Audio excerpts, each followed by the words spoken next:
Allah ya Rahman ya Rahim ya Malik ya Quddus. Pemirsa Net TV yang berbahagia, jadi banyaknya hoax hari ini tentang meliputi tentang corona itu betul-betul membuat situasi semakin sulit, semakin parah, karena masyarakat tidak kemudian satu dalam menghadapi pandemi ini.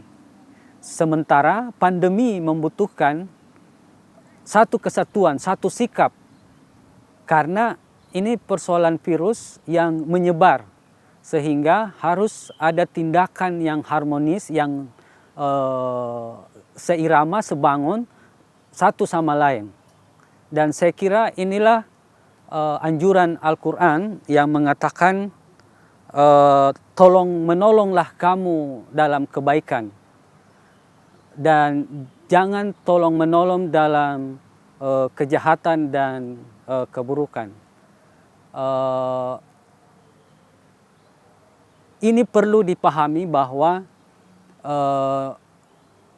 memang saling membantu itu dua hal, ya. Dan saya kira kalau kita akan membangun satu kesatuan dalam menghadapi corona ini yang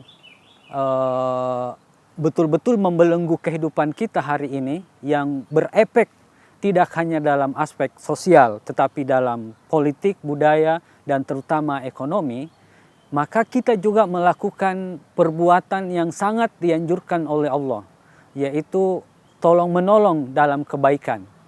Dan semoga saja kita bisa belajar dari peristiwa ini, bahwa kehidupan itu memang bukanlah kehidupan yang bersifat individualistik atau egoistik, bahwa saya kemudian kuat dan saya bisa berbuat seenaknya tanpa mempedulikan orang lain. Corona ini salah satunya mengajarkan kita bahwa satu sama lain di antara kita harus saling bahu-membahu, harus saling tolong-menolong.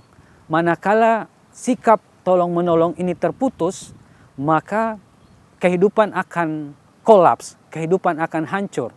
Orang kaya, orang kuat yang memiliki segala macam fasilitas pada akhirnya juga akan jatuh manakala tidak memperhatikan kehidupan orang lain.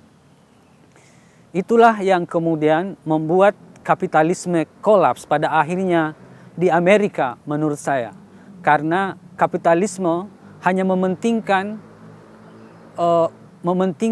apa yang dia inginkan tanpa peduli dengan kehidupan umat manusia satu sama lainnya.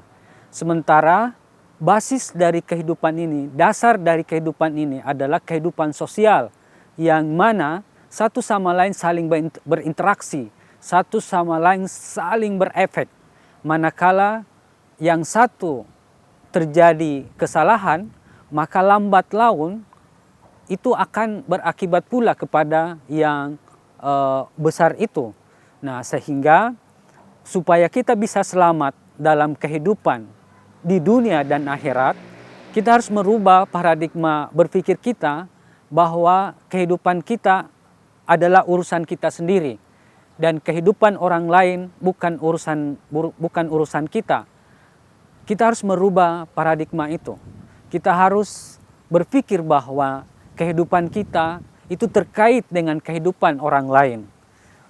Artinya kalau orang lain mengalami penindasan, mengalami kehidupan yang tidak stabil, maka suatu saat nanti akan berefek kepada kita. Oleh karena itu, ketika ada situasi yang tidak normal, situasi yang tidak berjalan sebagaimana mestinya, yang seharusnya kita jalani, sebagai orang kuat atau apapun kita harus serta-merta ikut larut untuk bersama-sama memperbaiki kondisi tersebut.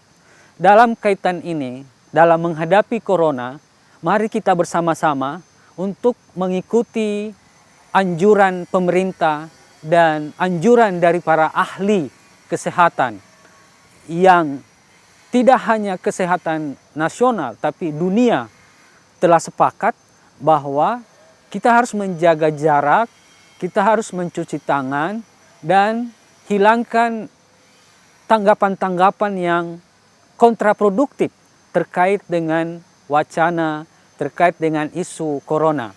Karena pada kenyataannya, sekali lagi, para ahli, para alim ulama juga ya kemudian sepakat bahwa ini situasi pandemi, situasi yang membutuhkan kerjasama satu sama lain. Bahwa anjuran-anjuran selama ini kita kemudian berkumpul untuk misalkan pengajian atau ritual-ritual yang bersifat religius selama ini di gereja, di vihara-vihara dan seterusnya, itu tetap harus memperhatikan protokol kesehatan. Ada jarak, ada pemakaian masker dan seterusnya. Itu harus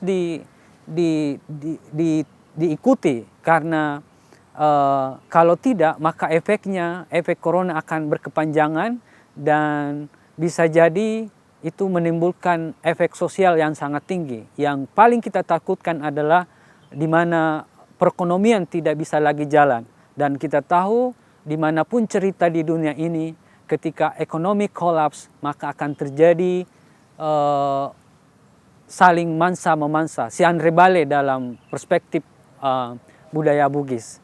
Kita tidak akan mengenal lagi yang namanya kemanusiaan, kita tidak akan mengenal lagi siapa Anda, yang jelas kita akan membunuh dan memusnahkan orang lain. Dan itu sudah naluriah umat manusia akan membunuh, akan menghilangkan orang lain ketika situasi dalam kritis. Dan tentu saja kita tidak akan sampai pada situasi itu. Dan pemirsa Net TV, kita akan break dan akan lanjut setelah berikut ini. Ya Allah, Ya Rahman, Ya Rahim.